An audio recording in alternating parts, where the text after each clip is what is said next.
Pushpa the rule మూవీతో 2 నెలల పాటు బాక్స్ ఆఫీస్ని రూల్ చేశాడు అల్లు అర్జున్ గారు. సో పుష్ప అంటే ఫ్లవర్ అనుకున్నావా? కాదు, ఫైర్ కాదు, వైల్డ్ ఫైర్ అని అయితే మనకి ఐకాన్ స్టార్ అల్లు అర్జున్ గారు చూపించారు. పుష్ప ఫ్రాంచైజీలో పుష్ప మూవీతో పుష్ప 2తో మనకి బాక్స్ ఆఫీస్ రికార్డులన్నీ అయితే తిరిగి రాశాడు. 2021లో పుష్ప రిలీజ్ అవ్వగా దాని సీక్వెల్గా 2024 డిసెంబర్లో పుష్ప 2 అయితే రిలీజ్ అయింది. సో ఇదంతా అయిపోయింది. క్లైమాక్స్లో పుష్ప 3 కూడా అనౌన్స్ చేశారు. సో ఇప్పుడు ఫ్యాన్స్ అందరూ ఏంటంటే పుష్ప 3 ఎప్పుడు అని ఆతృతగా ఎదురు చూస్తున్నారు. అండ్ మనకి అల్లు అర్జున్ గారు నెక్స్ట్ కూడా చూసుకున్నట్లయితే అట్లీ గారితో అండ్ త్రివిక్రమ్ గారితో మూవీస్ని అయితే ప్లాన్ చేసుకుంటున్నారు.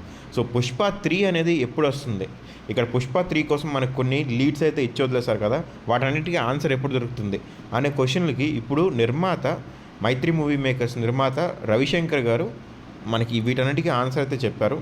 2028లో పుష్ప 3 మూవీని అయితే రిలీజ్ చేస్తామని చెప్పి అనౌన్స్ చేశారు. సో విజయవాడలో ఆదివారం జరిగిన రాబిన్హుడ్కి సంబంధించిన ప్రెస్ మీట్లో ఈ విషయాన్ని అయితే తెలియజేశారు. అండ్ అంతేకాదు బన్నీ గారు ప్రస్తుతం అట్లీతో మూవీ చేస్తున్నారన్న విషయాన్ని కూడా బయటపెట్టేశారనమాట.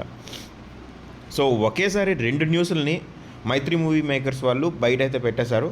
అల్లు అర్జున్ గారు, రష్మిక మందన గారు ప్రధాన పాత్రలో పోషించిన పుష్ప ది రైజ్ మూవీని ఫహద్ ఫాజిల్, సునీల్, దాలి ధనుంజయ్, అజయ్ ఘోష్ ఇలా చాలామంది కీలక పాత్రలు అయితే పోషించారు. సుకుమార్ గారి దర్శకత్వం వహించిన ఈ మూవీకి శ్రీకాంత్ విస్సా గారు డైలాగ్స్ అయితే రాశారు. అండ్ మైత్రి మూవీ మేకర్స్ వాళ్ళు ఈ మూవీని అయితే ప్రొడ్యూస్ చేశారు. సో ఇప్పుడు ఈ మూవీ మనకి 350 crores ప్లస్ మనకి పుష్ప 1 కలెక్ట్ చేస్తే పుష్ప 2 ఆల్మోస్ట్ 1800 crores అయితే కలెక్ట్ చేసింది. అండ్ ఇప్పుడు బాక్స్ ఆఫీస్ దగ్గర ఇది పుష్ప అనేది ఊచకోతను సృష్టించిన ఏదైతే ఉందో ఇప్పుడు దాని సీక్వెల్ గురించి మనకి అంటే థర్డ్ పార్ట్ గురించి అయితే అనౌన్స్మెంట్ రావడం మనకి ఇప్పుడైతే ఫ్యాన్స్ అందరికి కూడా చాలా ఆనందం అయితే వ్యక్తం చేస్తున్నారు. సో నిజంగానే 2028లో ఈ మూవీ వస్తుందా రాదా అనేది ఎప్పటికైతే సస్పెన్సే.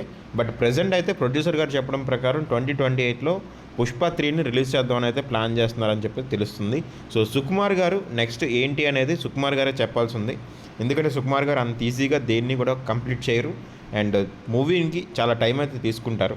సో దాని ప్రకారం పుష్ప 2కి మనకి ఆల్మోస్ట్ 4 years అయితే పట్టింది. అండ్ పుష్ప 3కి ఇప్పుడు ఎన్ని సంవత్సరాలు పడుతుంది అనేది చూడాల్సి ఉంది. సో దీని గురించి మీరేమనుకుంటున్నారో కమెంట్ అయితే చేయండి ఫ్రెండ్స్.